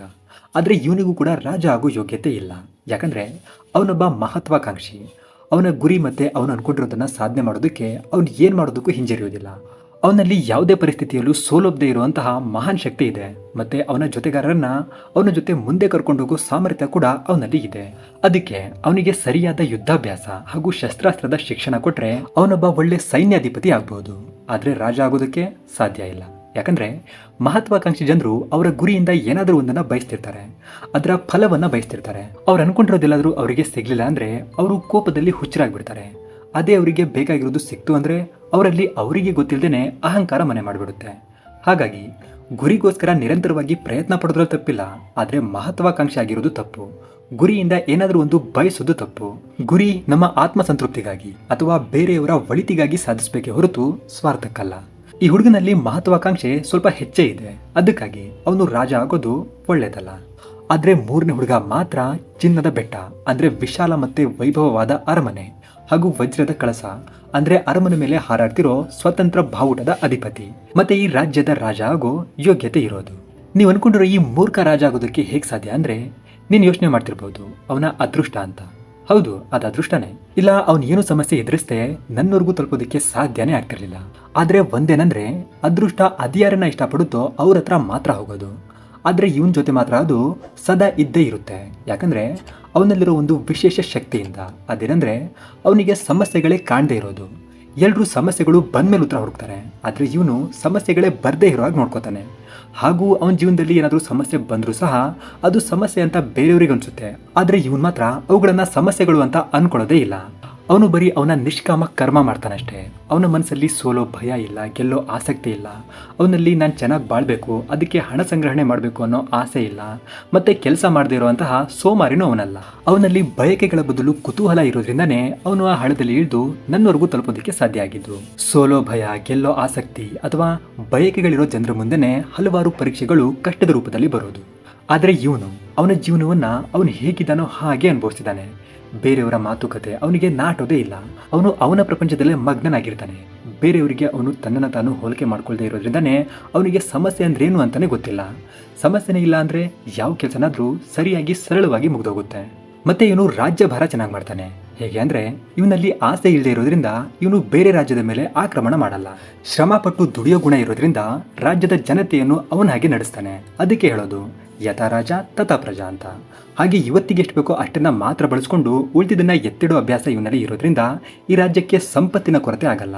ಮತ್ತೆ ಯುದ್ಧ, ಇವನ್ ಬದುಕಿರೋವರೆಗೂ ಬೇರೆ ಯಾವ ರಾಜನೂ ಇವನ್ ಮೇಲೆ ಯುದ್ಧನೇ ಸಾರಲ್ಲ. ಯಾಕಂದ್ರೆ ಇವನ ಮುಗ್ಧತೆ ಮತ್ತೆ ಬೇರೆಯವರನ್ನ ಬೇಗ ಸ್ನೇಹಿತರನ್ನಾಗಿ ಮಾಡ್ಕೊಳ್ಳೋ ಒಳ್ಳೆ ಗುಣ ಬೇರೆ ರಾಜ್ಯದ ರಾಜರ ಜೊತೆ ಒಳ್ಳೆ ಸಂಬಂಧವನ್ನ ಹುಟ್ಟಾಕುತ್ತೆ.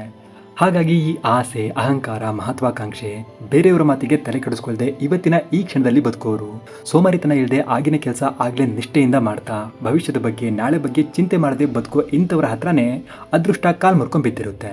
ಆದ್ರೆ ಯಾರೂ ಅದನ್ನ ಅರ್ಥನೇ ಮಾಡ್ಕೊಳ್ತಿಲ್ಲ. ಈ ಆಸೆ, ಆಕಾಂಕ್ಷೆ, ಭಯ, ಹೊಟ್ಟೆ ಕಿಚ್ಚು, ಬೇರೆಯವರನ್ನ ಒಪ್ಪಿಸೋ ಕೆಟ್ಟ ಅಭ್ಯಾಸ, ಇಲ್ಲ ಸಲದ ಮಹತ್ವಾಕಾಂಕ್ಷೆ ಗುರಿಗಳಿಗೆ ಸಿಲುಕಿ ಎಲ್ಲರೂ ಒದ್ದಾಡ್ತಿರ್ತಾರೆ. ಇಂಥವ್ರ ಹತ್ರ ಅದೃಷ್ಟ ಆಗೋದು ತುಂಬಾನೇ ಕಮ್ಮಿ. ಹಾಗಾಗಿ ಈ ಯಾವುದೇ ಗುಣಗಳಿಗೆ ಬಲಿಯಾಗದೇ ಇರೋ ಆ ಹುಡುಗನಿಗೆ ಮಾತ್ರ ರಾಜ ಆಗೋ ಯೋಗ್ಯತೆ ಇರೋದು ಅಂತ ಅವನನ್ನ ಯುವರಾಜಾಭಿಷೇಕ ಮಾಡ್ತಾರೆ. ಮತ್ತೆ ಮುಂದಿನ ದಿನಗಳಲ್ಲಿ ಅವನೊಬ್ಬ ಮಹಾನ್ ರಾಜನಾಗಿ ಹೆಸರುವಾಸಿ ಆಗ್ತಾನೆ. ಹಾಗೆ ಅವನ ತಪ್ಪುಗಳಿಂದ ಪಾಠ ಕಲಿತ ಹುಡುಗ ಮುಂದೆ ಮಂತ್ರಿ ಆಗ್ತಾನೆ. ಮತ್ತೆ ಛಲ ಬಿಡದೆ ಗುರಿ ಕಡೆ ಮಾತ್ರ ಸಾಗಿದ ಹುಡುಗ ಮಹತ್ವಾಕಾಂಕ್ಷೆಯನ್ನ ಬಿಟ್ಟು ಒಬ್ಬ ಒಳ್ಳೆ ಸೈನ್ಯಾಧಿಪತಿ ಆಗ್ತಾನೆ. ಹೀಗೆ ಆಸೆ ಪಟ್ಟು ನಾನು ದೊಡ್ಡ ವ್ಯಕ್ತಿ ಆಗಬೇಕು ಅನ್ಕೊಂಡವನ ಕನಸು ಸೈನ್ಯಾಧಿಪತಿಯ ರೂಪದಲ್ಲಿ ನನಸಾಯಿತು. ಜೀವನ ನಡೆಸೋಷ್ಟು ಸಿಕ್ಕರೆ ಸಾಕು ಅಂತ ಕಡಿಮೆ ಆಸೆ ಪಟ್ಟವನು ಮಂತ್ರಿಯಾದ. ಮತ್ತೆ ನನಗೇನು ಗೊತ್ತಿಲ್ಲ, ನನಗೇನು ಬೇಕಾಗೂ ಇಲ್ಲ, ನಾನು ಇರೋದ್ರಲ್ಲೇ ಚೆನ್ನಾಗಿದ್ದೀನಿ ಅಂದವನೇ ರಾಜನಾದ. ಸೊ ಸ್ನೇಹಿತರೆ, ಈ ಕಥೆಯಿಂದ ನಾನು ನಿಮಗೆ ಯಾವುದೇ ಗುರಿ ಇರಬಾರ್ದು, ತಪ್ಪುಗಳಿಂದ ಕಲಿಬಾರ್ದು, ಬರೀ ಅದೃಷ್ಟದಿಂದ ಮಾತ್ರ ಎಲ್ಲ ಸಾಧ್ಯ ಆಗೋದು ಅಂತ ಹೇಳ್ತಿಲ್ಲ. ಈ ಕಥೆಯ ಸಾರಾಂಶ ಏನು ಅಂದರೆ, ನಮ್ಮ ಗುರಿ ಕಡೆ ನಾವು ಎಲ್ಲ ಬಿಟ್ಟು ಅಕ್ಕಪಕ್ಕದ ಸಣ್ಣ ಪುಟ್ಟ ಕೆಲಸ, ಅವಕಾಶಗಳನ್ನು ಬಿಟ್ಟು ಸುಮ್ಮನೆ ಹುಚ್ಚರ ಹಾಗೆ ನುಗ್ಗಬಾರ್ದು. ಯಾವತ್ತೂ ಗುರಿಗಿಂತ ಹೆಚ್ಚು ಗುರಿಯ ದಾರಿಯನ್ನ ಆನಂದದಿಂದ ಕಳಿತಾ ಮುಂದೆ ಸಾಗಬೇಕು. ಆಗ ಮಾತ್ರ ಗುರಿಗೆ ಒಂದು ಅರ್ಥ ಸಿಗೋದು. ಬರೀ ಗುರಿಯ ದಾರಿಯನ್ನ ಸಂತೋಷದಿಂದ ಕಳಿತಾ ಮುಂದೆ ಸಾಗೋ ಪ್ರಯತ್ನ ಪಟ್ಟರೂ ಸಾಕು, ನಾವ್ ಯಾವ ಗುರಿ ತಲುಪಿದ್ವಿ ಅಂತ ನಮಗೆ ಗೊತ್ತಾಗಲ್ಲ. ಅಷ್ಟು ಸಲೀಸಾಗಿ ನಾವು ಗುರಿ ತಲುಪಿರ್ತೀವಿ. ಅದೇ ನಾವು ಯಾವಾಗ ಗುರಿ ತಲುಪ್ತೀವೋ, ಯಾವಾಗ ನಮಗೆ ಸಿಗುತ್ತೋ, ಯಾವಾಗ ನಾನು ಎಲ್ರಿಗಿಂತ ಮೇಲ್ ಬೆಳಿತೀನೋ ಅಂತ ಆಸೆ ಪಡ್ತಾ ಕಷ್ಟದಿಂದ ಆ ಗುರಿ ತಲುಪಿದ್ರು ಸಹ ಅದು ಸಿಕ್ಕಿದ ಮೇಲೆ ನಾವು ನಮ್ಮ ಜೀವನದಲ್ಲಿ ಹಿಂದೆ ತಿರುಗಿ ನೋಡಿದಾಗ ನಮಗೆ ಗೊತ್ತಾಗುತ್ತೆ ಜೀವನದಲ್ಲಿ ಆ ಗುರಿಗೆ ಆಸೆ ಪಟ್ಟು ನಾವು ಏನೆಲ್ಲ ಕಳ್ಕೊಂಡಿದ್ದೀವಿ ಅಂತ. ಯಾವತ್ತೂ ಹೀಗಾಗಬಾರ್ದು. ಗುರಿ ತಲುಪಿದಾಗ ಮನಸ್ಸಲ್ಲಿ ಸಂತೃಪ್ತಿಯ ಭಾವನೆ ಇರಬೇಕೇ ಹೊರತು ನಾನು ಏನೆಲ್ಲ ಕಳ್ಕೊಂಡೆ, ಏನೆಲ್ಲ ಅನುಭವಿಸ್ದೆ ಅನ್ನೋ ದುಃಖ ಇರಬಾರ್ದು.